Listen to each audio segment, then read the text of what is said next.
This campaign is meant for every Nigerian. Every Nigerian, despite we are doing the triple elimination campaign.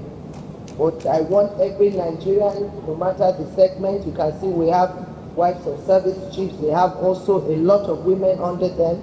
We have market women and men in the market, traditional rulers, religious leaders. But most especially, this campaign is meant for our children and youth, which you can see that the country rep for UNA was able to expatiate on why it involves youth. But I'm honored to officially launch the Free to Shine campaign in Taraba State. As I conclude my 2-day working visit to the state, the Free to Shine campaign is an advocacy initiative led by the African Union, the Organization of the African First Ladies for Development, WAFLAG, and global partners. The goal of this campaign is to address the growing complacency in the response to the spread of HIV/AIDS in Africa. Nigeria being the country with the highest burden of HIV/AIDS in sub-Saharan Africa due to its large population, faces significant challenges. You heard today that Botswana is free. Botswana only has a population of 2-point-something million. But Nigeria, we have a lot of people affected because of the size of our population. And if we don't quickly address it, we will just have a lot of young people either dying early or just very weak for the legacy that is going to be bequeathed to you. So we want you to listen, very much. During my growing up years, HIV/AIDS, I could hear the music you were playing, which was Michael Jackson, We Are the World, is to raise money for HIV victims across the world. It was so bad during that time that even up till now, if I go for testing, my routine check, I still put HIV/AIDS there. Hepatitis B, I've already taken my vaccine, the shot for it. And a lot of things you have to check yourself continuously, even including all the cancers you want to do, mammogram, and a lot of things that can really affect any healthy living. So we want you, I don't know, a little bit disconnected from especially children in our children in secondary schools, and but I don't know whether they are doing that for you, and that's why all the first ladies are here, because what they are supposed to do, when I started nationally, they're supposed to go back to their states and let it trickle down, even to wives of local government chairmen. So I'm so glad that you are all here. And this particular burden we are talking about is very severe among children, youth, women, and marginalized groups. Because when you hear mother-to-child transmission, the men too are affected. When you hear our survivor story today, you will see their husbands are passed. But I don't know why, but I believe that our men are also in denial. In Zimbabwe, when we went for ICASA, I see when the First Lady was talking to the men, there were quite a lot of them in denial. So, but this involves both the women and the men. I hope we have that clear. Okay, but our campaign, Free to Shine, is, and the text in more, is mother to child that I was speaking to Professor Pate earlier. They said they are still concentrating on mother-to-child transmission more, not that they are not treating the people who are infected with HIV.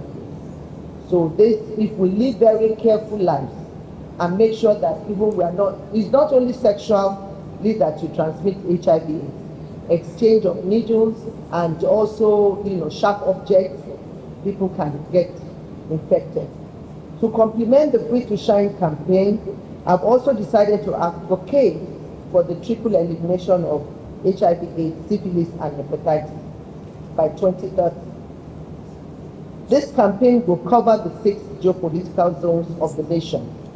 We launched the maiden edition campaign for the North Central in Kwara State on the 30th January 2025, and that of the Northwest zone in Kaduna in 25th February 2025, and South-South on 26th March 2025 in Delta State. Today, we are flagging off the campaign in Taraba State for the Northeast Zone. By the grace of God, the next zone to benefit will be the Southwest in Ondo State this month. So, and the Free to Shine campaign seeks to significantly reduce HIV infections among women of reproductive age, prevent mother-to-child transmission, which is the vertical transmission, and ensure that every child born with HIV receives the necessary treatment and support to thrive. According to the Federal Ministry of Health and Social Welfare, in 2024, there were over 100,000 children and nearly 2 million adults living with HIV/AIDS. Also, it is reported that most infants born to HIV-positive mothers are not tested within the first 2 months of birth, likely due to the fact that the mothers are not aware or they are ignorant of the consequences of their inaction. It is heartbreaking to know that just 2 years ago, 15,000 children ages 0 to 14 lost their lives to HIV-related illnesses. Each of these children was not just a statistic, but represented a future full of potential that was sadly cut short. The ongoing challenges faced by these children emphasize the urgent need for sustained action to improve prevention strategies, enhance diagnosis, and expand access to treatment. In Nigeria, hepatitis and syphilis are major public health concerns. Experts alike that hepatitis, especially hepatitis B and C, pose a significant threat as it can lead to chronic liver diseases and even liver cancer. If syphilis is left untreated, it can result in miscarriages, stillbirth, congenital abnormalities, and neonatal and infant deaths, among other complications. The goal of this campaign is to raise awareness, renew our commitment, and take collective action against these diseases. This, I believe, aligns with our shared vision of a healthier Nigeria where every individual, particularly women, youth, and children, can thrive and live healthier lives. This vision is in line with the Renewed Hope agenda on His Excellency President Bola Ahmed Tinubu GCFR, which focuses on health as an essential pillar of development.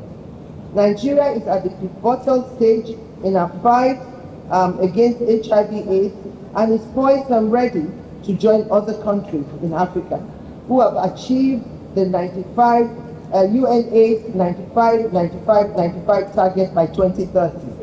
The aim of this target is to see that 95% of the people who are living with HIV/AIDS know their status. 95% of those who are aware of their status are placed on life-saving antiretroviral treatment, and 95% of these people undergo treatment and achieve viral suppression, which means they cannot transmit the virus to others. We must deepen engagement with traditional and faith-based institutions to address cultural and religious influences on HIV prevention behaviors, especially those engaging in birth services, by expanding access to HIV testing services with comprehensive counseling, treatment, and care for all individuals who test positive. I want to commend the members of the Association of People Living with HIV/AIDS in Taraba for their testimonies. Their stories serve as a powerful reminder of resilience and hope, inspiring others living with HIV/AIDS to seek the support and treatment they deserve with courage and confidence. I thank all our health workers and National Agency for Control of AIDS, NACA, National AIDS and STDs Control Program, NASCAP, as well as research and public health institutions for their efforts in combating HIV, AIDS, syphilis, and hepatitis through the years, as well as our global partners helping us in this fight. I especially recognize WHO, UNA, UNICEF, UNDP, PEPFAR, and Elizabeth Glacier Pediatric AIDS Foundation, amongst others. I'm mentioning all these international donors because they used to assist before Trump came into power. So, but I believe that it will see reason before long. But if not, Nigeria is stepping up, and our political will is very strong. So we thank God for that. We must intensify efforts to ensure that the global triple elimination target of HIV/AIDS, syphilis, and hepatitis is achieved by 2030. I believe with the concerted efforts of all our stakeholders present, especially our state first ladies, who will help disseminate this message in their various states, this deadline can be attained by the grace of God, and I rely on you all to do the needful. Also, the wives of our service chiefs, you have a lot of women across the nation, and I know you are working on that already, but we can intensify our efforts. To our dear children, and also market men and women, if you see pregnant women, get them tested. So it's very, very important. To our dear children and youth, this campaign cannot succeed without your involvement. You represent our future, our generation. However, your age group is one of the most vulnerable. Please take care and protect yourself. We have increased our advocacy in the media across all 36 states and the Federal Capital Territory, and we hope it resonates. So first ladies, you know, it's like we are paying forward. I've already committed you. You have to do that in your state. You see what I'm doing in Abuja. Please, we want you to step up. It's very, very important and very crucial for this campaign.